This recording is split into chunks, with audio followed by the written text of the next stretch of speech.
Alors, est-ce que tout le monde a réussi à trouver une place? C'est bon, à peu près.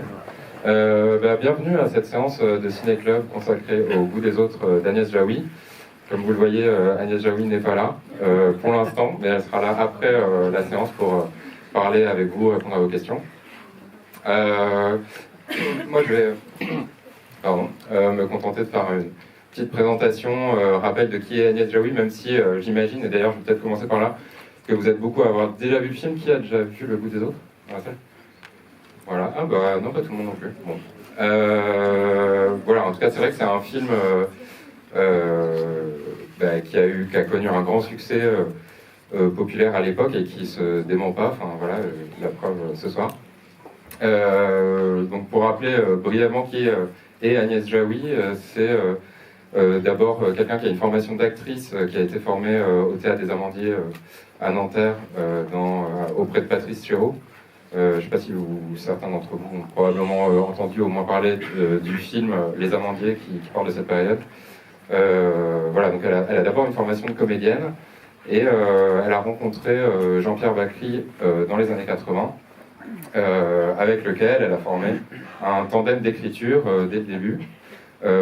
Écriture de pièces de théâtre, d'abord Cuisine et Dépendance, qui a été un grand succès au théâtre, qui est devenu un film de Philippe Nuil, dans lequel tout le couple joue, et auprès d'autres acteurs évidemment, mais voilà, qui vont faire partie un petit peu de leur cercle rapproché de comédiens. Ensuite, Alain Resnais leur a demandé d'écrire le scénario de Smoking the Smoking, l'adaptation d'une pièce d'Alan Ayckbourn, pareil, qui a été un vrai succès avant le succès aussi de On connaît la chanson du même Alain Resnais, coécrit par Agnès Jaoui et Jean-Pierre Bacri, dans lequel il joue les rôles principaux. Donc tout ça c'est au milieu des années 90. On connaît la chanson, c'est 97 la sortie. Et donc c'est un moment voilà, je sais pas, de l'histoire du cinéma français où Jean-Pierre Bacri et Agnès Jaoui forment un duo très emblématique et aimé à la jonction entre le cinéma d'auteur et le cinéma populaire.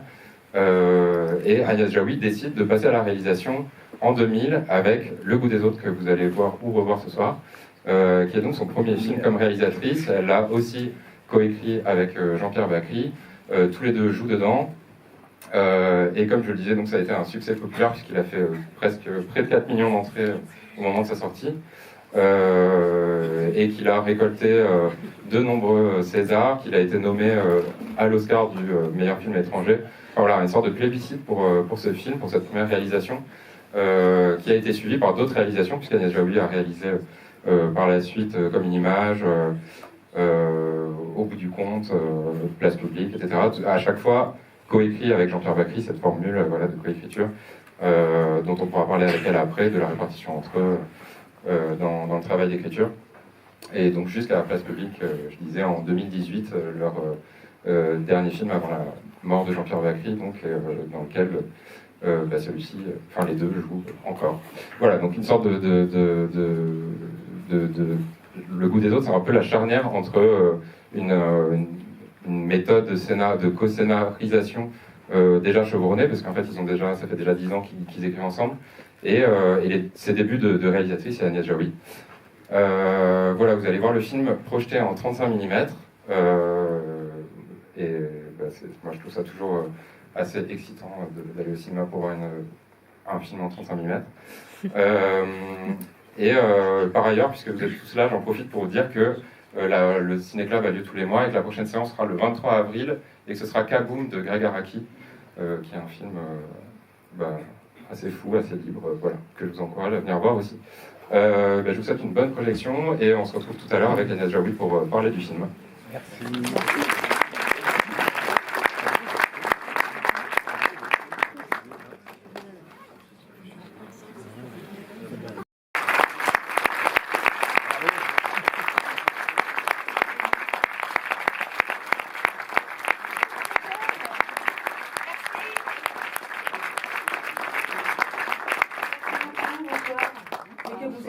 C'est merveilleux.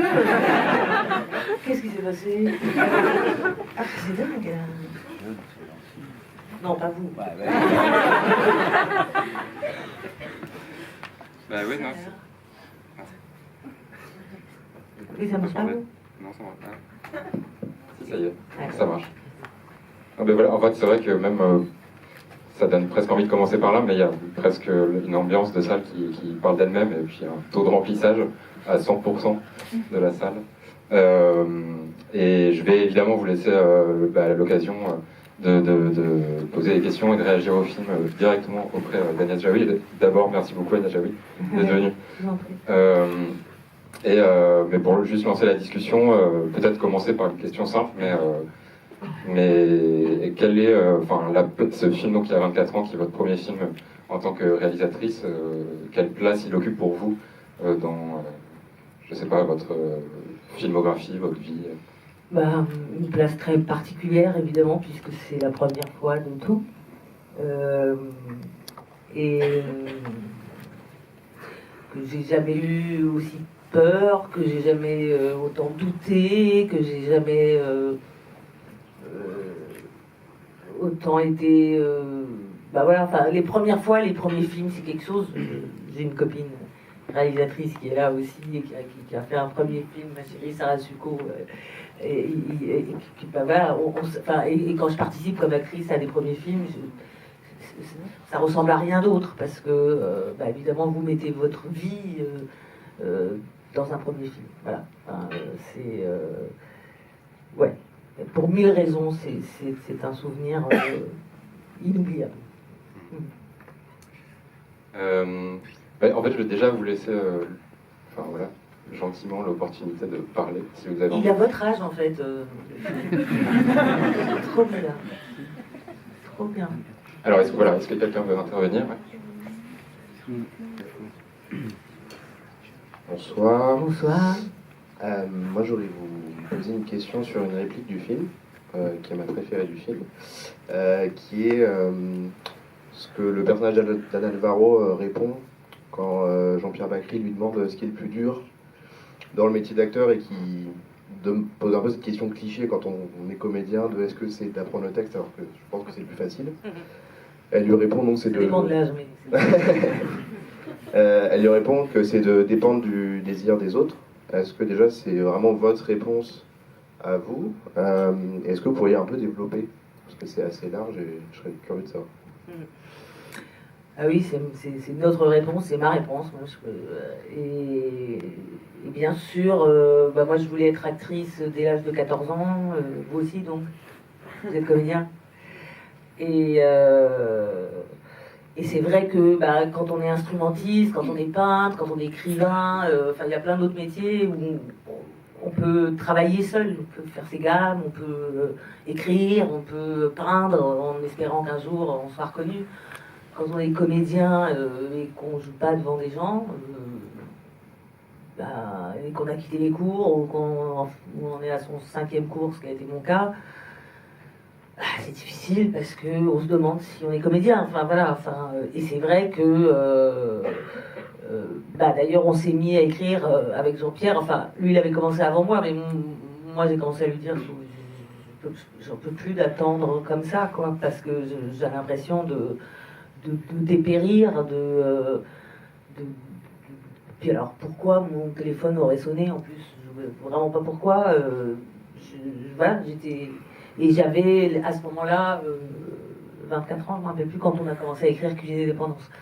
Mais j'avais l'impression d'en avoir 54, puisque ça faisait déjà 10 ans que j'écumais les cours, que je voyais des copines, pas copines d'ailleurs, mais qui donnaient des vedettes, et puis moi pas du tout. J'avais un casting par an, et je sentais que rien n'allait, donc oui, c'est dur de dépendre du désir des autres. Et alors en plus, quand on est fille, même si quand on est garçon, c'est pas simple non plus, mais il y a tout le truc de qu'est-ce que ça veut dire susciter le désir, par où ça passe, qu'est-ce que je dois faire, qu'est-ce que je dois accepter, pas accepter. J'ai pas envie d'être prise pour mon physique, et d'ailleurs c'est pas le cas, mais j'ai pas envie, mais en même temps j'ai envie de plaire, c'est tout ce truc compliqué que quand je suis rentrée dans un conservatoire de chant, j'ai plus ressenti, parce que là, on est au début de l'apprentissage, on sait que ça va être très long, on sait que le physique importe 1000 fois moins, que... enfin voilà, ça m'a fait du bien enfin, ça m'a même vraiment beaucoup sauvé la vie, ça c'est autre chose. L'écriture évidemment, mais aussi la musique, enfin faire d'autres choses où j'étais justement moins dépendante juste d'un regard qui ressemblait un peu à celui d'une vendeuse de jeans quand vous rentrez, que vous demandez du 42, quand vous faites, ou même pas, vous espérez faire du 40, et qu'on vous scanne comme ça en disant il n'y a pas votre taille, ou je sais pas quoi, enfin voilà, tous ces trucs, ce genre de regard sur vous qui fait du mal, qui nourrit pas, et vous sentez dépérir.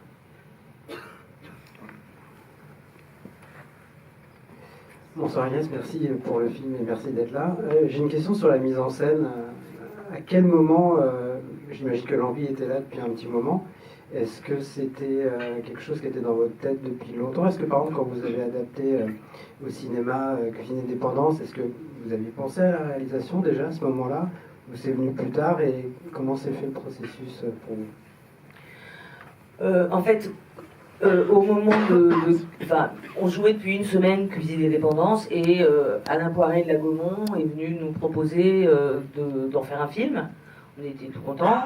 Et puis il nous a dit, vous allez le réaliser vous étant Jean-Pierre, hein, quand même. Voilà, plus connu, plus un homme, enfin bref, plus âgé, plus... Enfin bon. Mais parce qu'il y a cette tradition. D'ailleurs, on lui a dit, non, on va trouver un metteur en scène, et il nous a regardé un peu genre... oui, enfin... Parce qu'il y a cette tradition du cinéma français qui perdure, hein, encore aujourd'hui. Je pense que sur 300 films qui sortent, il y en a 285 qui sont écrits par le réalisateur ou co-écrits.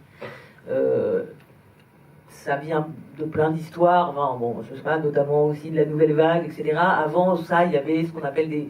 Enfin, eux appelaient ça des faiseurs, quoi. C'est-à-dire que faire un film que vous n'aviez pas écrit n'était pas très bien considéré. Enfin, c'était... Enfin, bon, bref, il y a 1000 raisons à ça. Mais en tout cas, le fait est... il y a aussi des raisons pécuniaires, de droits d'auteur, enfin plein de...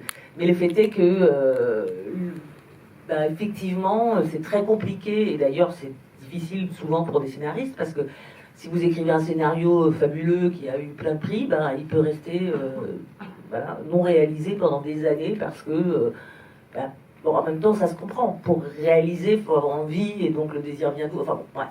En tout cas, voilà, quand il a proposé ça... donc moi j'avais 26 ans, Jean-Pierre il n'avait aucune envie de réaliser.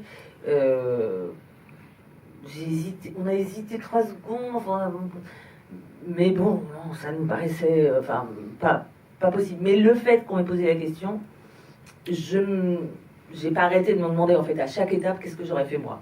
Hein. Et pourquoi il met sa caméra là, et tiens moi j'aurais fait comme si, pourquoi, enfin voilà, etc., etc. Et puis après il y a eu René, il y a eu Clapiche, il m'a fallu le temps de la maturité, on va dire, puisque j'avais 30 ans, pour me dire donc on va, voilà, il faut, en fait j'ai envie d'aller du début à la fin du processus créatif. Voilà. Alors, il y a plein de questions. Ouais. Alors, simplement, peut-être avant de repasser la parole, puisqu'on en parle, c'est évidemment le film, on a beaucoup parlé comme d'un travail brillant d'écriture et de direction de comédien, puisque voilà, vous aviez écrit en plus, il me semble, avec les comédiens principaux en tête, pour eux, voilà. Et vous avez beaucoup dit, même à l'époque, j'ai lu le dossier de presse par exemple, ce genre de choses où vous expliquez que la mise en scène pour vous devait être la plus simple possible pour justement mettre en valeur le jeu des comédiens. Et alors c'est un peu une question large, mais moi je trouve le film très précis aussi dans sa mise en scène. Et juste pour donner un exemple, même dans la relation amoureuse entre ces deux personnages, le fait que leur première interaction se finisse par un gros plan sur une poignée de main, comme un contact physique, et qu'ensuite la relation continue à distance par un champ contre champ, mais de regard, et qui conclut d'ailleurs leur relation, enfin en tout cas qui la scelle. Je sais pas, il y a des idées comme ça que je trouve très précises, donc c'est à la fois plus une remarque qu'une question, mais aussi peut-être parler de ça, de votre rapport à la mise en scène. Bah, en fait, une des terreurs que j'avais, c'était d'être illégitime, hein, pour changer. Non, parce que c'est vrai, je n'arrête pas d'écouter, d'entendre des femmes qui se sentent illégitimes, et je me dis, putain, mais faut qu'on arrête. Mais bon, bref, en tout cas, j'étais paniquée à l'idée, j'avais pas fait l'école de cinéma. Ah oui, j'avais fait une bande-annonce. René m'avait demandé, non mais c'était... ça m'a permis de quand même voir un peu comment était fait le plateau du côté de la réalisation. Mais bref, je me disais, oh là là, mais je sais pas, je vais pas savoir, je sais pas. Et donc j'ai fait ce qu'on fait pour tout. En fait, je me suis dit, mais qu'est-ce que j'aime? Quels sont les films que j'aime? Et donc j'ai regardé à nouveau les films que j'adorais, en essayant de les regarder du point de vue de la mise en scène. Et il y a certains films comme Partition IHV pour piano mécanique où je me suis dit, oh là là, mais je ne saurais pas faire ça. Puis c'est pas. Ou Opening Night, pareil, je me disais, mais oui, il a mis ça comme. Je comprenais rien. Enfin, bref, j'étais. Mais il y a eu aussi tous les Woody Allen, enfin tous. Je ne les ai pas tous revus, mais j'en ai revu beaucoup. Et j'ai lu beaucoup de ses interviews. Les Lubitsch aussi, enfin, des tas de films sur la comédie. Et notamment Woody Allen dit qu'il a fait 2-3 drames pour faire de la mise en scène, qu'autrement il ne fait pas de mise en scène. Je pense que c'est un peu une coquetterie, mais que bah voilà, il travaille beaucoup par plan séquence, parce que en comédie, si vous prenez des bons acteurs, au mieux, ils sauront donner le bon rythme, ils sauront, on fera pas mieux que le rythme qu'ils vont insuffler. Alors c'était un peu un pari, très souvent on me disait non mais il faut quand même vous couvrir, non, mais faites des chants contre chants, hein, bon, donc on les faisait, mais à l'arrivée, bah après bon, c'est des histoires de goût, hein, évidemment. Par exemple, la scène du salon de thé, de la déclaration de Jean-Pierre Bacri à Navarro, bah, je l'ai faite aussi en chant contre chant. Les scènes ils étaient merveilleux. Mais pour moi, rien ne vaut le plan fixe de 2 minutes et quelques, qui fait peur à tout le monde, hein. Quand on fait des films, tout le monde vous dit oh là là, faut couper, faut que ça aille vite, faut que chaque, de plus en plus. Mais voilà, ce qui se passait entre deux et le fait que, en tant que spectateur, on puisse passer de l'un à l'autre comme on veut, qu'on puisse se faire. Aussi, je viens du théâtre, et ça aussi, ça compte. Au théâtre, vous regardez qui vous voulez, on ne vous dit pas là, maintenant ça, maintenant là. Et c'est vrai que j'aime pas beaucoup ça. Après, il y a des films où c'est très bien, et puis il y a des fois, on n'a pas le choix de faire un contre-champ, bah, comme là, évidemment, la fin, la dernière scène, etc. Mais j'ai fait confiance à mon intuition, puis à eux surtout. Et c'est vrai que avec des acteurs pareils, bon voilà. Et l'autre chose, c'est que j'aime pas, quand je suis spectatrice, me dire ah qu'est-ce qu'il est beau ce plan, quoi. Ou ah qu'est-ce que j'aime oublier évidemment que c'est un film. Enfin, j'aime me faire emporter. Donc c'est ça aussi que j'ai essayé de faire. En optant pour ce type de mise en scène. Et en plus, ça m'arrangeait bien parce que justement, j'étais plus dans des trucs mathématiques, genre donc là on est comme ça, donc après il faut donc là, la caméra on la met là, enfin tous ces trucs là sur lesquels, sur un tournage, là, tout le monde se prend la tête et en fait on s'en fout un peu, c'est pas ça qui compte pour moi. Et c'est vrai que du coup, là, quand dans le cadre de plans séquences comme ça, un peu rapide, enfin, disons que c'est quand la norme est le plan séquence, l'apparition de chant contre chant, surtout dans un film qui parle de confrontation de point de vue comme ça, reprend toute sa force de confrontation. Exactement. Mais non, les plans séquences se répètent beaucoup. Hein. C'est plus compliqué, c'est pas du. Ah oui, et ça aussi, le fait d'avoir travaillé avec René, qui aime aussi beaucoup travailler comme ça. J'avais compris que, en fait, vous faites tout d'un coup, un personnage se rapproche de la caméra et ça devient un gros plan. Et tout d'un coup, on va chercher quelqu'un d'autre ou ça se déplace. En fait, c'est ça qu'on répète beaucoup et que à chaque fois je fais avant mes films, c'est de répéter énormément. Et notamment en plus parce qu'il y a beaucoup de groupes, donc pour savoir où la caméra va se mettre, pour suivre. L'autre chose aussi, et qui est très très intéressante quand vous revoyez des films d'un point de vue de la mise en scène, etc., c'est que le hors-champ est capital et que très souvent, D'ailleurs, quand vous avez des films en tête, en disant ah, il y a ce passage qui est tellement dingue et tout, après vous le revoyez, puis vous vous rendez compte que c'était pas du tout ce que vous aviez imaginé, parce que en fait, vous aviez fait le travail d'imaginer la scène, et en fait, elle y est pas. Vous imaginez le hors-champ, vous imaginez s'il y a une scène de terreur, si on ne voit même pas l'objet de la terreur, on a encore plus peur si on est avec le regard de celui qui a peur. Enfin, tout ça, c'est extrêmement passionnant de regarder les films avec ce point de vue-là aussi. Et justement, en ne montrant pas, en tout cas, moi c'est quelque chose que j'aime pas beaucoup, voilà, d'insister, de montrer le sang qui coule, bon, en l'occurrence, il n'y avait pas vraiment du sang, mais quand même, ou la scène d'amour, bref, des tas de trucs. Arrêtez, enfin, de nous prendre pour des cons, il n'y a pas besoin, quoi. Enfin, voilà. Alors voilà, je vais enfin vous rendre la parole. J'ai vu des mains dans tous les sens. Une qui avait encore levé. Bonsoir Madame Jaoui, je tiens d'abord à vous féliciter pour votre César d'honneur. Merci. Et je me posais une question, puisque vous abordez plusieurs casquettes tout au long de ce film, et je me demandais si être à la fois réalisatrice, co-scénariste et actrice, vous le voyez comme plusieurs sensibilités et plusieurs façons de les exprimer qu'il faut conjuguer, ou si ça fait partie d'un tout que vous arrivez à exploiter magnifiquement dans le film. Merci beaucoup.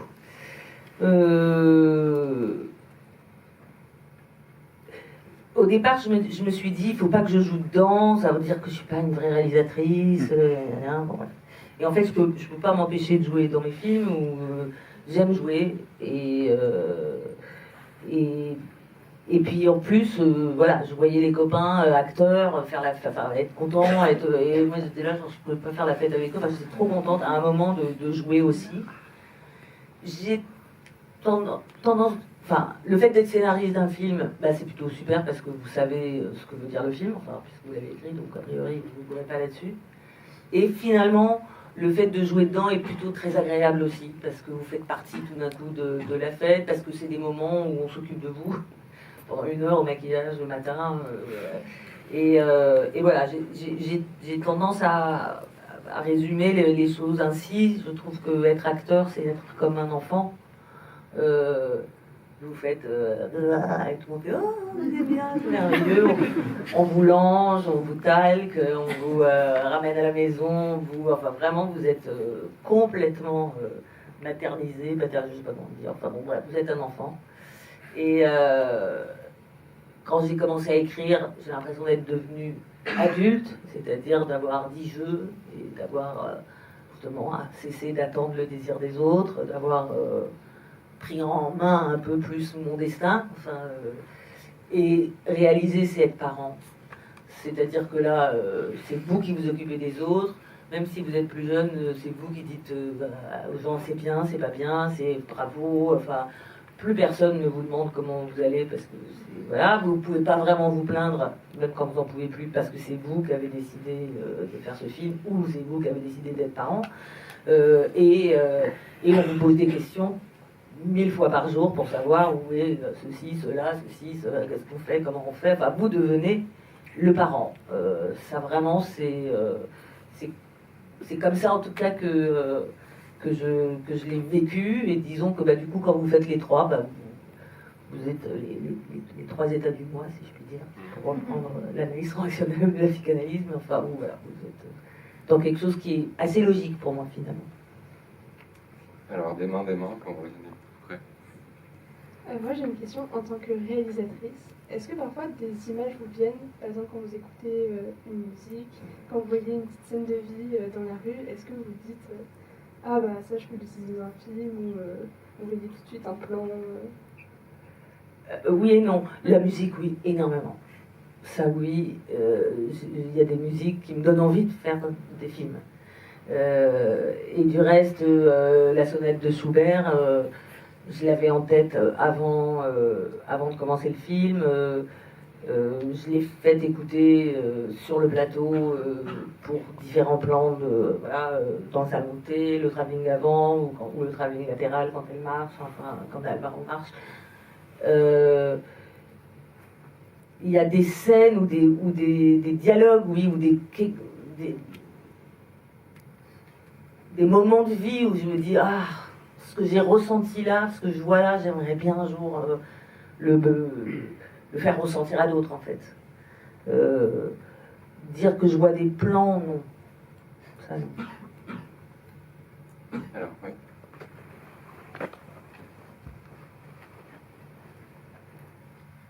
Bonsoir. Je voulais vous demander, puisque vous avez une longue carrière de scénariste, actrice ou réalisatrice, et je voulais savoir s'il y avait des choses, quelles choses avaient changé ou quelles choses vous aviez changé au long de votre carrière, de votre manière de travailler. C'est une bonne question. J'écris en ce moment, donc changé pas du tout à la fois. Bien qu'on ait commencé avec Jean-Pierre de façon très empirique, mais finalement, j'utilise exactement la même méthode, c'est-à-dire partir en fait d'un thème et qu'est-ce que je veux dire par rapport à ce thème. Enfin, qu'est-ce qu'on voulait dire et maintenant qu'est-ce que je veux dire par rapport à ce thème. Quel est mon point de vue ou qu'est-ce que j'ai envie de dénoncer ou de donner à voir ou à réfléchir. Et à partir de là, je choisis des archétypes de personnages qui vont illustrer ce thème. Je vais prendre Cuisine et Dépendance, qui est donc vous êtes idiot, parce que si vous ne l'avez pas tous vu, c'est donc même là, voilà, là. Et c'est un des thèmes qui me passionne, c'est la difficulté de changer, en fait. La difficulté de changer le monde, mais en fait la difficulté de changer soi-même, de changer, et donc aussi, pourquoi? Parce qu'on vient d'un certain milieu, d'une certaine empreinte psychologique, sociologique, d'un certain déterminisme, en fait, on épouse souvent des gens qui sont de notre milieu, nos meilleurs amis sont de notre milieu, enfin, et c'est ça que je trouve passionnant aussi, et en même temps très compliqué, c'est qu'avant, on va dire, il y avait, au même moment d'ailleurs, je lisais Les Illusions perdues, et donc à l'époque, il y avait les roturiers, les aristocrates, quoi, il y avait des séparations créées par les hommes, mais qui existaient. Aujourd'hui, c'est moins le cas, mais c'est pas seulement que les classes sociales existent, c'est que l'élection par le goût et par le bon goût, vous êtes des cahiers du cinéma, vous en savez quelque chose, c'est hallucinant, la force de cette empreinte-là, et de comment, d'après moi, et alors notamment dans toute société, voilà, mais dans la société française et parisienne, elle est hyper codifiée, et par des codifications très inconscientes, très... voilà, on ne sait pas forcément, mais je pense qu'on arrive dans une soirée et en 2 secondes, on scanne, sans même le savoir, si on va continuer à discuter avec la personne, ou coucher avec, ou je sais pas quoi, mais en tout cas, voilà, on est très vite dans « Ah, on est du même cercle ou pas ?» Et la faute de goût, en France, elle est... Enfin, mais pas seulement en France, hein, parce que moi je suis allée dans des écoles de cinéma au fin fond de Cuba, et c'était incroyable de voir qu'il y avait les mêmes archétypes, les mêmes références, enfin bon... mais dans beaucoup de milieux, elle est... Il n'y a pas pire qu'une faute de goût, il n'y a pas pire qu'une... voilà, enfin, de regarder un film en VF quand on est dans un certain milieu, ou enfin bon bref, il y a des choses comme ça qui sont rédhibitoires, et alors que en plus on parle pareil de milieux artistiques, donc qui sont censés être ouverts d'esprit, voilà, si j'avais traité de milieu conservateur, etc., bon bah oui, on s'attend à ce qu'ils soient conservateurs et normés.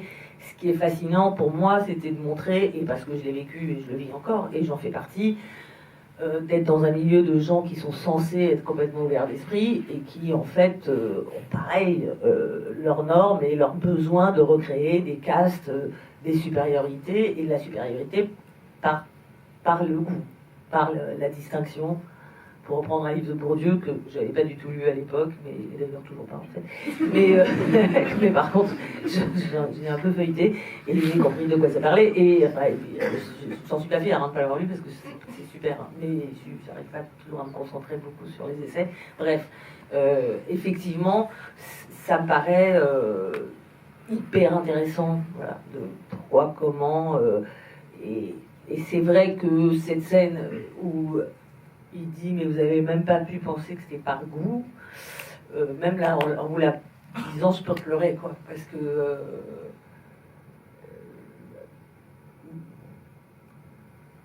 dénier, ça se dit dénier, à l'autre d'avoir un goût qui est l'équivalent du vôtre, c'est d'une violence folle. Et on fait que ça. Moi la première, hein. On fait que ça. Et ça n'est pas explicable, enfin ça n'est pas... Et plein de fois, d'ailleurs je me souviens de Pascal Bodinzer, que j'aime beaucoup, hein, mais qui était à une émission, le Cercle de minuit, un truc comme ça, et puis on parlait, enfin, j'étais pas du tout là, c'était eux qui parlaient de Chaplin et de Keaton. Et il a dit, non mais nous au cahier, on était Keaton, on n'était pas Chaplin. Là. Et avec, c'était la loi, quoi. C'est le dogme, la force du dogme, quoi. Il n'y avait plus à discuter. Bon, ok. Mais je trouve que c'est passionnant. Hein. Je sais pas si je dois dire quelque chose pour défendre les Non. Après, il y avait un esprit de presque potage. J'ai l'impression, ouais, enfin, je vais pas envie de... Mais en même temps, c'est une discussion intéressante parce que le film parle de ça, mais d'un esprit potage au départ, de gang de cinéphiles. Nous, c'est Chaplin, nous, c'est Keaton, et on se distingue comme ça. Et c'est devenu, par autorité intellectuelle et culturelle, intimidant et... Bien sûr. Et voilà. Alors, Bien j'ai sûr. l'impression qu'au départ, c'est une sorte de... Pas tout à fait blague, mais... Oui. Enfin, bon. Non, mais bien sûr. Mais c'est vrai qu'en tout cas, à l'époque, le film était... on parlait beaucoup du film comme d'une illustration, enfin, de Bourdieu, des propos de Bourdieu, qui à l'époque est devenu quelqu'un de très médiatique. Oui, c'est vrai. Parce qu'avant ça, c'est plutôt un champ universitaire, intellectuel, et voilà. Enfin, ça a coïncidé avec ça en plus. C'est vrai. Voilà, plein de questions. Je suis à poil. Tu es à poil? Très chaud. Bonsoir. Bonsoir. Vous qui avez une formation théâtrale et même assez exigeante, je voulais savoir qu'est-ce que le théâtre a apporté à votre cinéma et inversement, et qu'est-ce que ça a changé de votre façon de mettre en scène, de réaliser, de jouer au théâtre et au cinéma. Merci. Ça m'a apporté énormément, ça continue à m'apporter énormément, d'abord parce que j'aime, enfin, je sais pas si c'est d'abord, mais en tout cas j'aime passionnément les acteurs de théâtre, j'aime les acteurs et les actrices en général, mais quand ils viennent du théâtre, ils ont un sens du travail qui n'est pas comparable à certains acteurs ou actrices du cinéma, parce qu'ils savent ce que c'est que travailler et que ça n'a rien à voir. Je veux dire, un enfant peut être un acteur incroyable, un chien peut être un acteur fabuleux, un ours, très célèbre, enfin bref. Voilà, alors que vous mettez quelqu'un que vous avez trouvé dans la rue sur une scène de théâtre, non, il va falloir qu'il apprenne son métier. Enfin, il y a un métier. Voilà. Il y a un métier, et il y a un métier qu'on fait tous les soirs. Ce qui n'est pas non plus le cas pour les films, évidemment. Voilà. Donc et j'aime travailler avec des acteurs qui viennent du théâtre. Et je dis pas actrice parce que pour l'instant, j'ai pas l'habitude. Comme vous êtes très jeune, je voudrais pas faire... Donc j'essaie de dire acteur et actrice, donc je dis qu'actrice, si vous voulez. Ensuite, ce que ça m'a apporté, c'est que les deux premières réalisations, même si elles n'étaient pas de moi, c'était 2 pièces de théâtre, puisque c'était Cuisine et Dépendance et puis après Un air de famille. Que dans les 2 cas, on nous a dit, oh là là, faut aérer, faut aller derrière, enfin, là, faut adapter. Et j'étais dubitative et en fait, non, fallait pas aérer. Enfin, je veux dire, quand quelque chose d'intéressant psychologiquement se passe, pour moi, c'est c'est le plus passionnant. Le succès d'En Thérapie le montre. Enfin voilà, il y a quelque chose qui vous tient. Vous voulez savoir comment ça va aller, comment il va répondre, comment. Enfin voilà. Enfin et donc si c'est que du texte, même ce qui fait encore une fois peur aux producteurs, voilà. Je pense que si les enjeux sont importants, sont intéressants, sont bien posés, vous avez envie de suivre. Et donc, ce qui est le cas au théâtre, même s'il y a du théâtre aussi où il y a très peu de texte, mais enfin nous, on venait de là, d'un théâtre avec beaucoup de textes. Et Jean-Pierre aimait énormément les dialogues, énormément les mots. Et donc, on a beaucoup travaillé là-dessus. Et évidemment que ça a aussi influencé le fait que, comme on a d'abord écrit pour le théâtre, on ne voulait pas, parce qu'on sait ce que c'est qu'être acteur, à attendre 2 heures pour avoir une scène, c'est atroce. On voulait que chacun ait des rôles à peu près égaux pour que personne ne soit frustré. Donc à partir de là, on a écrit 5 rôles égaux, 6 rôles égaux, et puis finalement, quand on s'est mis à faire des films, on a continué avec cette idée d'avoir pas 2 personnages principaux, puis des autres qui servent la soupe, mais de continuer avec beaucoup de personnages principaux finalement. Et ça aussi, je pense que ça vient du théâtre, et puis ça a après infusé dans tout ce qu'on a écrit. Alors, beaucoup de questions. Peut-être, est-ce que ça vous dérange de faire les 2 questions groupées Ouais. Comme pour,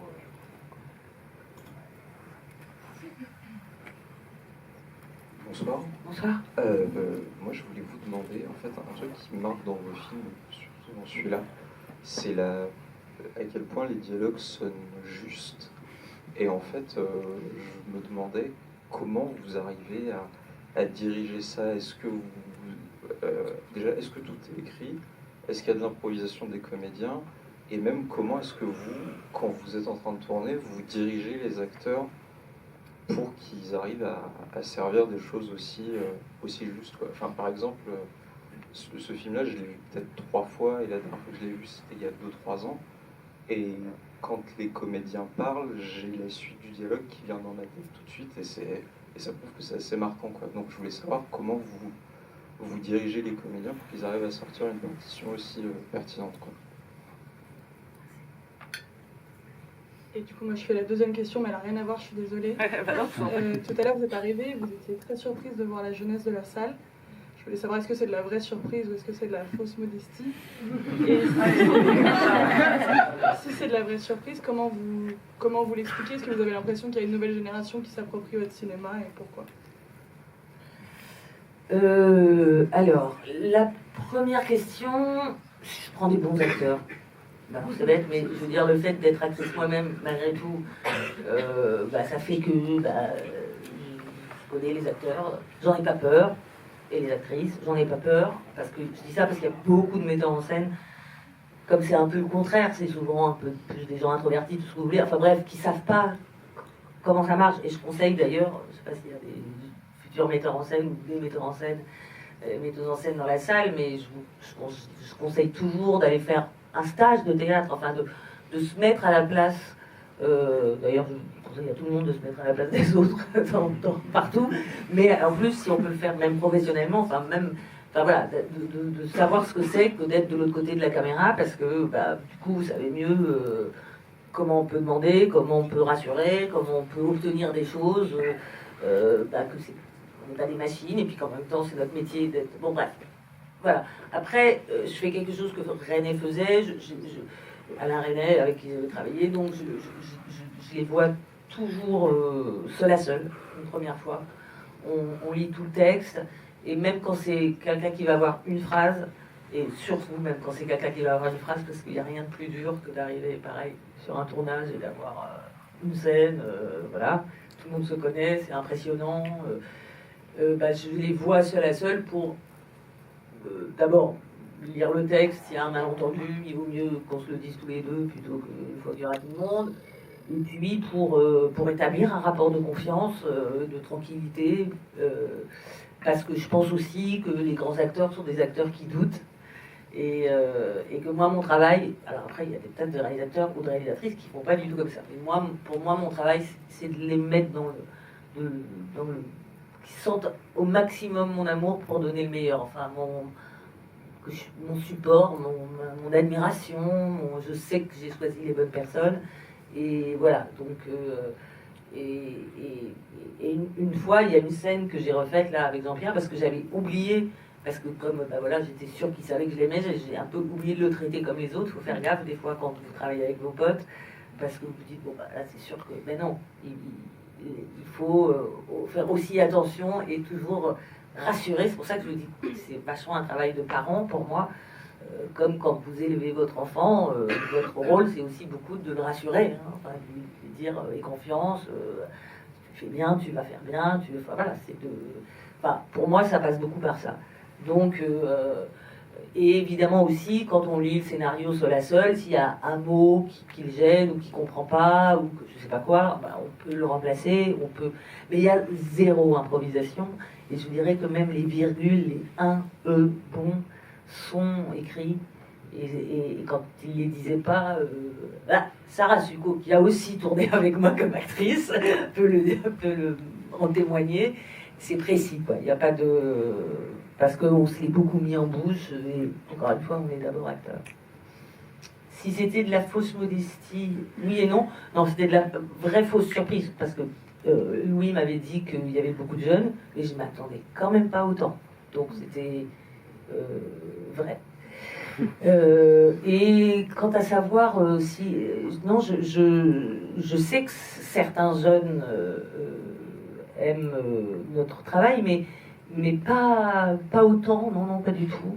Et puis ça dépend pareil, des générations. Voilà, ça peut... Et donc je ne sais pas, on peut...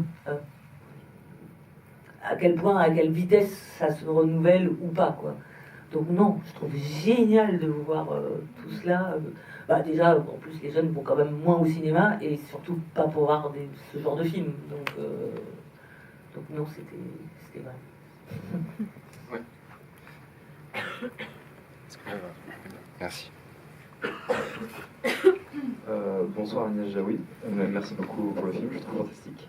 Je vais poser une question très personnelle qui va peut-être pas toucher le public, mais il y a 2 ans, vous avez accompagné 25 jeunes à Cannes avec le concours moteur, dont je faisais partie. Et ça nous avait beaucoup touché, pas juste moi, mais tous les autres lauréats, et les jeunes cinéastes et les jeunes artistes, pas juste cinéastes. Et du coup, ma question rejoint un petit peu celle d'avant, c'est-à-dire, qu'est-ce que ça vous a apporté d'accompagner ces jeunes cinéastes? Est-ce que vous y avez vu quelque chose de particulier en eux? C'est peut-être une question un petit peu vague, mais... Non, Moteur, c'est une association, j'explique, qui aide les jeunes de toute la France et de tout milieu. Et en fait, c'est entre 14 et 20 ans. 22 ans. 22. Vous envoyez une vidéo d'une minute et demie, enfin, vous faites avec votre iPhone ou ce que vous voulez, sur quelqu'un que vous admirez. Et ils en sélectionnent une trentaine, de 25, de jeunes, et après, ils vont participer à un campus de la confiance, ils vont aller à Cannes présenter leur film, et l'idée que je pense très belle, c'est de partir de quelqu'un que vous admirez, c'est-à-dire que d'où que vous veniez, vous avez une possibilité de résilience, quoi. C'est pas du... Voilà, enfin, bref. Et c'est une super assoce, je serai d'ailleurs à la nouvelle, à la prochaine session pour le lancement. Ça m'apporte, c'est pour ça que je suis contente de vous voir, ça m'apporte que vous êtes l'avenir. Vous êtes extrêmement précieux. Vous avez tout parce que vous avez la jeunesse, mais je sais, moi, à votre place, j'ai été aidée par des plus vieux, et ça m'a fait un bien fou. Donc la moindre des choses, c'est de le rendre. Et puis vous êtes l'avenir. Vous êtes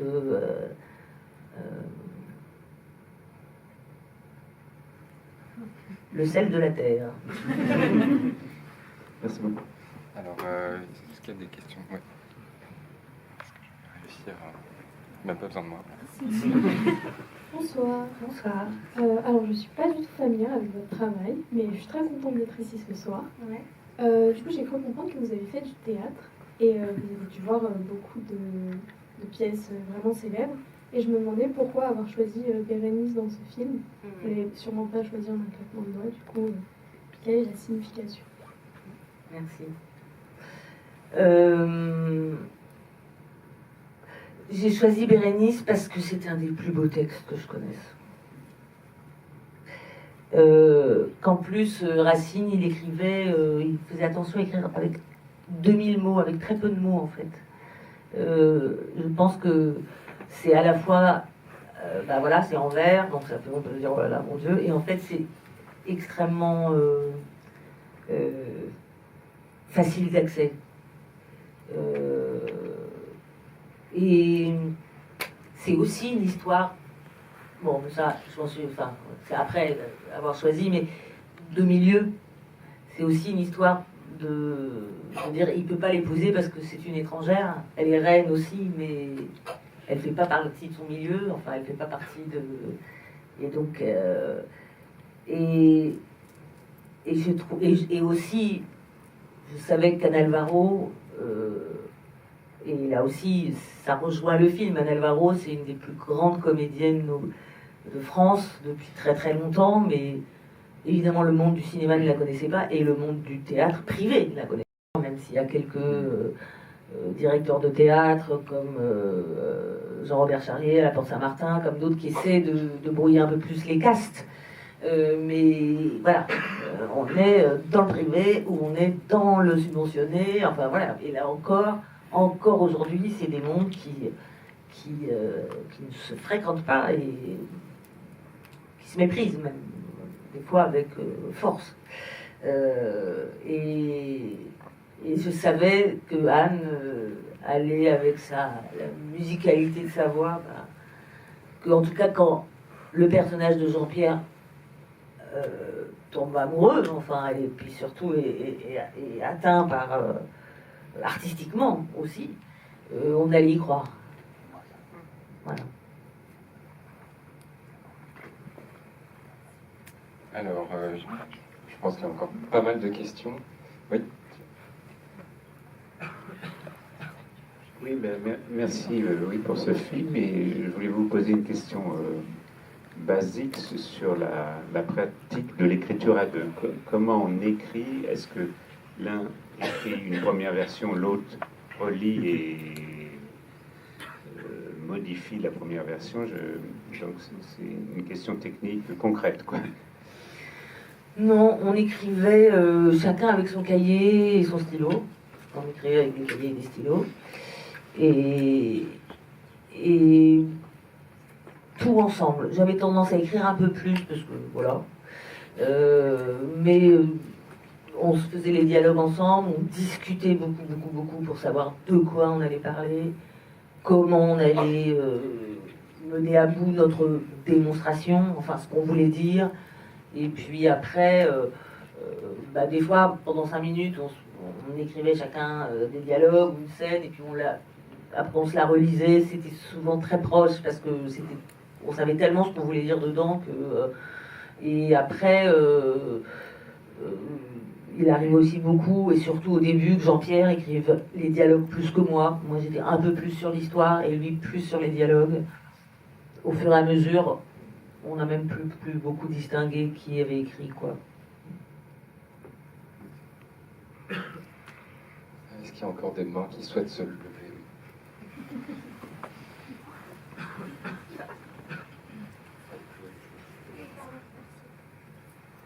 Bonjour. Bonjour. Merci beaucoup d'être ici. J'ai une question concernant les tableaux, notamment parce que j'ai vu que la peintre était au générique. Le tableau et surtout la fresque est assez importante parce que c'est un peu la révélation du goût du personnage de Castello. Castella, pardon. Je me demandais en fait, est-ce que vous avez travaillé avec cet artiste peintre? Comment est-ce que vous avez un peu la direction artistique des tableaux et de toute l'œuvre de l'artiste? Oui, tout à fait. C'est mon amie d'enfance, Cécile Partouche, et d'ailleurs, on est en train de travailler sur un livre de souvenirs. Enfin, j'écris le texte et elle fait les tableaux. Voilà, ça va sortir, et donc c'est toujours mon amie depuis 53 ans. Et elle est... j'aime beaucoup son travail, et là on a... Pareil, j'avais parlé des tableaux de Richter, qui sont comme ça, des tableaux où on a l'impression que c'est une photo mais pas une photo. Enfin voilà, je voulais que ce soit de l'abstrait, et c'est ce qu'elle fait d'ailleurs, enfin pas que, et qu'en même temps, pareil, on puisse croire que quelqu'un qui n'a pas une formation pour aimer spécialement la peinture abstraite, ou enfin ce type de peinture, encore, sachant que déjà la peinture, c'est pareil, hein. Aujourd'hui c'est assez ringard, et déjà à l'époque c'était tout à fait pas à la mode, mais malgré tout, voilà, il fallait qu'on reste dans quelque chose qui soit pas... qui soit séduisant, même si effectivement pour sa femme ou pour d'autres ça peut être qu'est-ce que c'est que ce truc, ce carré bleu dans un carré bleu. Et donc on a cherché ensemble entre elle, son travail déjà, et puis d'autres, enfin voilà, ce vers quoi j'avais envie d'aller. Oui. Bonsoir Agnès, déjà merci d'être venue parce que c'est un honneur de respirer le même air que vous. Ma poupoune. Avant de venir ici, j'ai regardé Un air de famille et Pine et Dépendance pour me mettre dans le bain, on va dire. Et du coup, j'ai pas pu m'empêcher de remarquer plusieurs similitudes dans ces œuvres. Et en fait, du coup, ma question c'était comment vous trouvez les thèmes à aborder dans ces films? Comment vous ciblez la chose qui, pour vous, donne la peine d'être contée? Par exemple, dans Le goût des autres, vous avez déjà abordé ça. C'est cette envie de changer, de changer les autres. En fait, comment vous... Je sais pas si c'est clair ma question. Si, c'est clair. En tant que jeune, que aspirante cinéaste, réalisatrice, je voulais savoir comment vous... En fait, oui, voilà. Vous avez compris? Ouais, j'ai compris. Ben, c'est beaucoup... alors, cuisine, c'était la célébrité, ça m'énervait, ça nous énervait. L'importance que... Enfin, comment les gens devenaient complètement débiles, en gros, quand tu vois quelqu'un de connu. Pas tous, mais bon, souvent quand même, la majorité. Et aussi le fait que justement, il y ait cet argument de ça a du succès, donc ça a de la valeur, la majorité, enfin voilà. Donc ça, c'était quelque chose dont on avait envie de parler. Et pareil, on montrait différentes personnes qui réagissaient vis-à-vis de la célébrité. Un air de famille, c'était comment changer sur quand on a une famille et que évidemment elle vous assigne à un rôle et depuis que vous êtes né. Donc la plupart du temps c'est inconscient, et quand ça devient conscient, la difficulté qu'on a à changer par rapport au rôle qu'on nous a assigné, et à voir les autres différemment aussi. Enfin, voilà, tout ça, à chaque fois, ces changements en fait de point de vue, moi c'est ça qui me plaît quand je vois des films ou des pièces, c'est quand j'arrive à changer de point de vue tout d'un coup, à comprendre quelque chose que j'avais pas compris. Bref, c'est pour ça que j'aime aussi tant la thérapie. Donc si vous voulez écrire aussi, je vous conseille de faire une thérapie aussi. Enfin, mais parce que je pense que c'est une très bonne école d'écriture, c'est-à-dire que vous arrivez avec des préjugés sur les gens. Et là aussi, je pense que tous nos films pourraient s'appeler Orgueil et préjugés, ou voilà, c'est-à-dire que vous croyez avoir compris, vous croyez connaître quelqu'un, et puis tout d'un coup, il y a quelque chose, un événement où vous comprenez, et c'est ce qui se passe quand une séance de thérapie est réussie, je trouve, c'est tout d'un coup, vous changez de point de vue.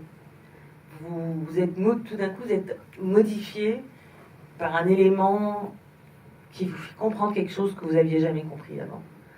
Ça, c'est des moments de la vie où je trouve qu'on est incroyablement vivant, et c'est des moments très enrichissants, parce que ça vous fait grandir, ça vous fait évoluer, ça vous fait...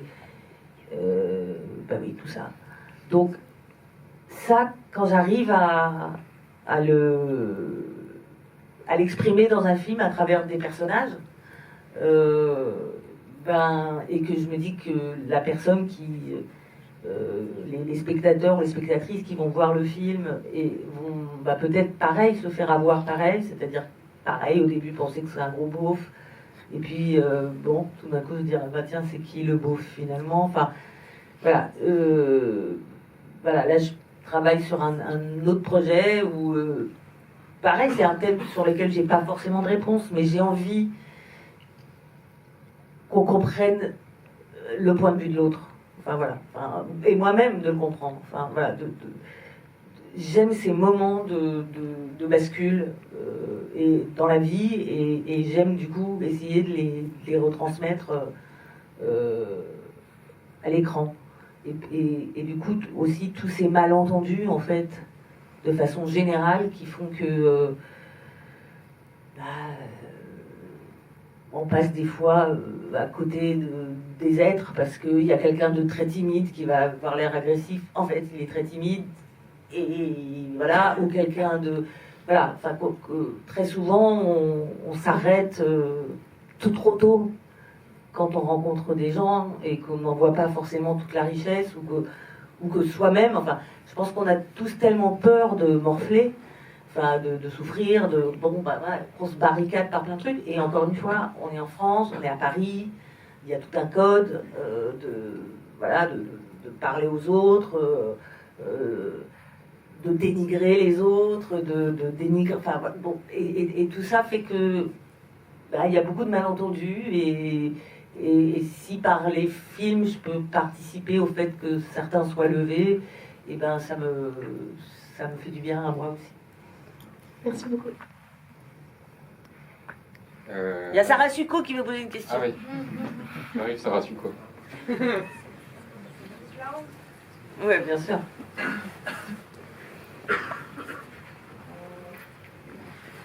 Non, c'était déjà pour rebondir quand même sur le témoignage du dialogue, parce que quand Agnès m'a proposé de jouer dans Place Publique, quand j'ai lu le scénario, j'en ai pas lu 50 000 dans ma vie, mais j'en avais quand même lu suffisamment pour en avoir vu des très mal écrits. Et surtout, il y a des dialogues où c'est imbitable, où on est obligé de changer de texte. Et c'était fou parce qu'il y avait la respiration, la fameuse respiration dont Jamel Debbouze a parlé lors de la cérémonie de César, si certains vous l'avez vu. La respiration, le bain, le on, tout est écrit pour que ce soit drôle, pour que ce soit juste, pour que ce soit dans l'écoute de l'autre. Donc voilà, je voulais témoigner de ça parce que vraiment c'était... Moi, ça m'a sidéré, quoi. J'ai lu, je me suis dit, mais c'est incroyable, il n'y a rien d'autre à faire que écrire ce qui est... Enfin, que dire ce qui est écrit. Voilà. Et sinon, j'ai une question, sur le coup des autres, Agnès.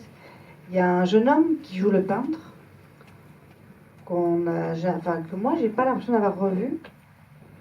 Ah. Et c'est ça la question? Oui.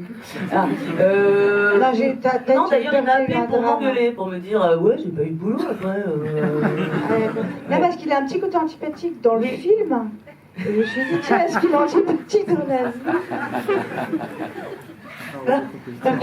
J'ai jamais revu, je me suis dit, il est peut-être mort, je sais pas. Non, je ne sais pas, je l'espère pas. Et c'était à Lyon qu'on est allé le chercher dans une école la Seine-sur-Saône. Et effectivement, il avait cette morgue qui m'intéressait beaucoup. Et je te dis, après, d'abord, il avait dit, mais pourquoi il est avec des vieux... Bon, bref, il était pas très sympathique. Et après, il m'avait engueulé parce qu'il avait pas eu de travail. C'est celle qui bosse pas. Voilà, merci. Merci beaucoup, Sarah.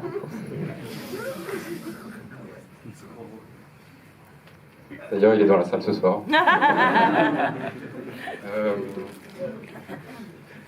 Moi, en fait, sur la question, je vais refaire un tour de main levée, mais sur la question du ce qu'on peut appeler film choral, quoi, c'est-à-dire en tout cas un film où on suit plusieurs personnages, ce qui est vraiment très agréable, je veux dire, de suivre déjà parce que c'est des acteurs effectivement formidables, mais aussi parce que, je sais pas, chaque personnage secondaire devient d'un coup...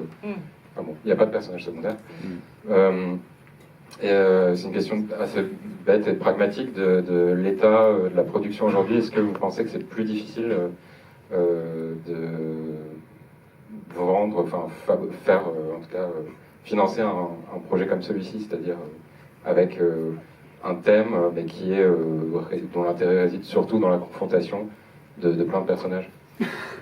Oui, mais pas seulement parce que c'est ce genre de film, c'est aussi parce que ce qu'on appelle, enfin, ce que Pascal Ferrand a appelé les films du milieu, c'est-à-dire des films qui sont, c'est vrai, enfin bref, aujourd'hui en gros il y a les très très gros films, et moi les 3 derniers films que j'ai tournés c'était vraiment des très petits budgets, très très petits parfois même, et bon, c'est un peu dommage, pour plein de raisons. Puis il y a des fois, ça se voit. Enfin, des fois, on voit bien que... Enfin, moi, je commence à le voir à l'écran, qu'il manque des sous.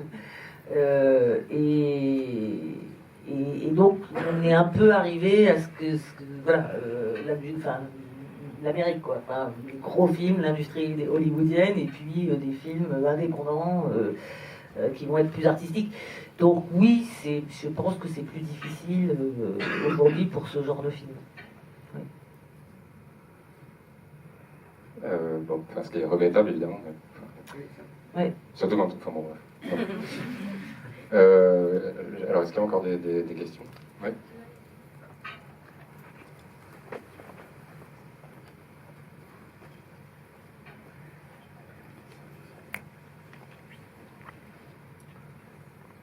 Bonjour, j'avais une question justement par rapport à un des personnages et du coup le personnage que vous incarnez, je me demandais si à l'époque c'était déjà aussi bien accueilli parce que c'est quand même une femme qui incarne des valeurs plutôt actuelles et vu que j'étais pas née, je sais pas trop comment ça se passait quoi.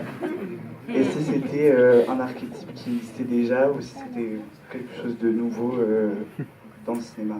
Non, pas tellement. Et ça me fait plaisir que vous disiez ça. Et non seulement ça n'existait pas trop, mais je dirais que ça ne se... Les gens ne remarquaient pas forcément. Parce que ce personnage, effectivement, il est... Enfin, voilà. C'est vrai qu'à l'époque, une fille qui dit, bah non, les filles, elles couchent aussi, comme les mecs. Enfin bon, bah, on n'entendait pas beaucoup. Dans Un air de famille, quand je dis non mais moi je suis pas notée pareil, je suis une fille, donc voilà, toutes ces phrases, tous ces personnages féminins qui expriment quelque chose de la difficulté d'être une femme, ou en tout cas ce que ça signifie, bah, évidemment moi j'y tenais beaucoup, mais je pense que personne ne le remarquait, enfin il me semble, en tout cas on n'en parlait pas du tout. Et même des journalistes féministes, il n'y a pas longtemps, me disaient ah bon, parce que vos films, ils n'étaient pas tellement féministes, ou je sais pas quoi. Je vais me dire ah bon, mais tu les as vraiment vus Bon, bref, passons. Parce que moi, évidemment, et pour Jean-Pierre aussi, c'était très important d'en parler, et que déjà, c'est des personnages qui existent, et ne serait-ce que ça, parce que souvent, les personnages féminins, il y en a plein, juste, ils n'existent pas. Mais c'était pas un fer de lance, quoi. Voilà.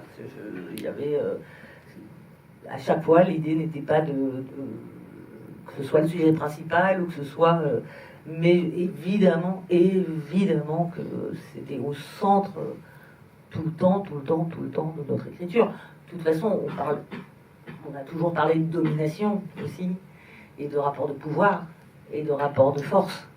Et évidemment, à partir du moment où on parle de ça, on parle aussi du rapport homme-femme. Et de la place qu'on laisse aux femmes. Donc, je peux vous dire que dans chaque film, et comme une image, par exemple, je sais que moi, une de mes scènes préférées, et que dont personne ne m'a jamais parlé, mais voilà, la femme d'un des héros revient, et puis en fait, il est happé par le personnage de Jean-Pierre Bacri, et il la calcule plus. Enfin, très souvent, donc les mecs, ils ont un truc un peu d'être en bande ou d'être fascinés par voilà, un rapport un peu de animal, quoi. Enfin voilà, de meute ou de voilà, et la fille n'existe plus. Enfin, j'ai vu ça plein de fois. La femme de... On la présente à peine, ou la mère de mes enfants, ou je sais pas quoi. Enfin, ça, cette espèce d'attraction-là, et cette scène, je vous dis, personne ne l'a jamais notée, et moi je sais que j'ai plaisir à l'avoir écrite et à la voir. Bon. Alors peut-être, on va dire deux... Caramel, d'accord. Disons deux dernières questions. Alors j'ai vu une main là. Est-ce que j'en ai vu d'autres? Là, il y a...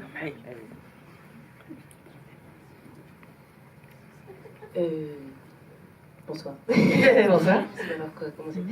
Non, mais moi je voulais d'abord vous dire merci beaucoup parce que. Un peu merci de ne pas nous prendre pour des cons, mais tous. Je trouve que ça fait énormément de bien. Et même le fait que. On a pas mal parlé des jeunes, qu'on n'ait pas le même âge, etc. Je trouve. Je vais faire une phrase correcte. Oui, tout va bien. Mais et c'est pas pleurer aussi. Mais tout va bien aussi, tu peux pleurer. Mais oui, cet échange-là, que ce soit possible et que aussi, nos combats actuels, ils soient pas que pris comme un truc de vous êtes des vieux chieurs et que nous aussi, on soit pas que dans un truc de les vieux sont des vieux chieurs. Et en même temps, je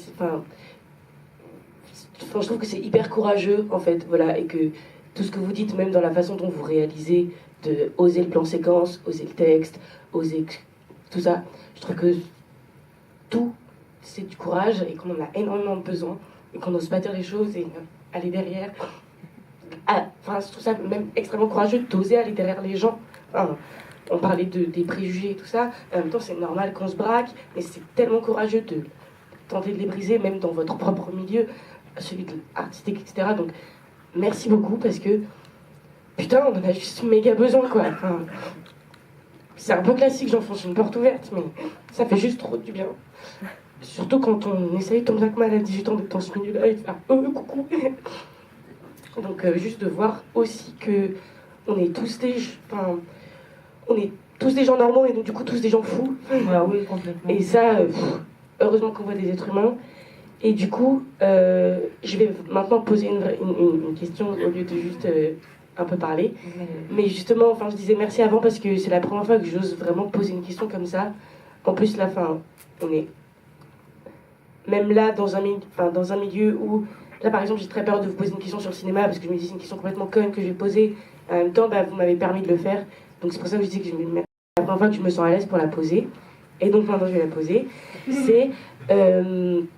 est-ce que quand vous écrivez un film, etc.,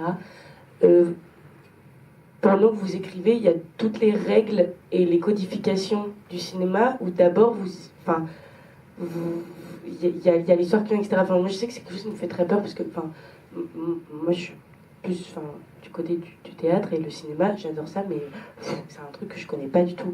Et ça m'a beaucoup touchée quand vous avez dit j'aime bien quand on regarde un film ne pas penser au plan. Moi quand on me parle de c'était magnifique en mise en scène, il y avait une main et un contre-champ, ça m'a fait pleurer. Mais alors je ne sais pas ce que c'est un contre-champ. Et pourtant dans l'écriture, j'aime beaucoup l'écriture et j'ai des copains qui écrivent des films et je trouve ça passionnant et je trouve ça génial. Et quelque chose qui me bloque, c'est est-ce que quand on écrit un film, on est pétri de toutes les règles et du truc de là c'est une séquence, là il y a intérieur machin, ou est-ce qu'il y a des étapes, je sais pas. Il y a des étapes, mais pas celle-là. C'est vrai que ça paraît paniquant. Et moi, en fait, toujours maintenant, quand je sais que je vais commencer à écrire la première scène, je vais avoir un moment de mais on fait comment déjà, mais c'est beaucoup moins compliqué qu'on croit, beaucoup moins.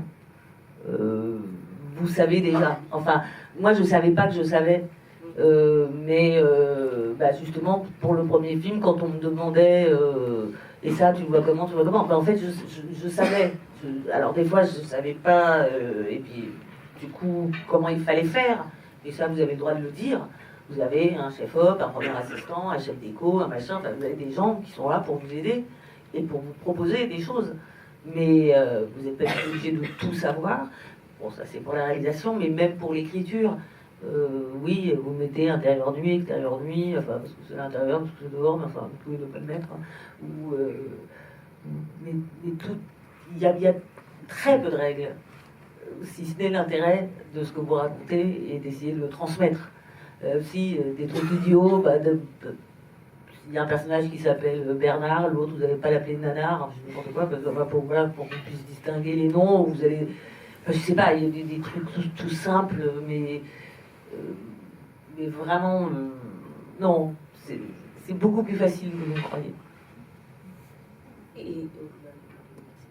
Non, mais si vous avez une autre question. Non, mais du coup, est-ce que quand vous réfléchissez à l'histoire, moi, il y a quelque chose qui m'étonne, que je trouve génial, mais dans la temporalité d'un film, la différence entre la réalisation et ce qui se passe, et est-ce que quand vous pensez l'histoire, vous pensez dans quel ordre vont nous apparaître les images, donc les images au sens large, hein, je veux dire. Oui, bien sûr. Enfin, bien sûr. Encore une fois, je pense à et je conseille, pour les gens qui veulent écrire, d'aller de faire 1, 2, 3, enfin de savoir comment vous voulez finir, ce que vous voulez dire à la fin. Je dis ça parce que souvent, moi, je lis des scénarios et le début est super. Et puis tout d'un coup, et je sens et je sais que le mec ou la fille a eu une bonne idée. Et puis après... donc, moi, je pense qu'il est toujours important... Mais cela dit, il y a des gens qui écrivent des films géniaux comme ça, hein, en se laissant guider par la pub. Mais moi, je ne sais pas faire ça. Je veux savoir où est-ce qu'on va aller, qu'est-ce que va être l'image finale, ou en tout cas, voilà, ce que je veux dire. Donc ça, c'est important avant de passer au dialogue, etc. etc.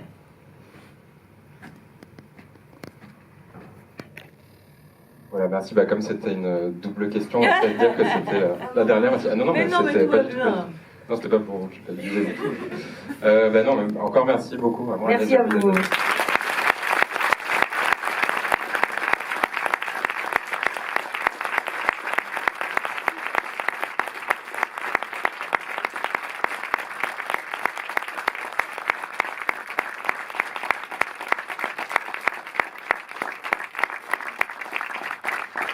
Et je vous rappelle donc, je vous reglisse l'information, le 23 avril, ce sera Kaboom de Greg Araki, qui est un film pour tout. Kaboom de Greg Araki, un film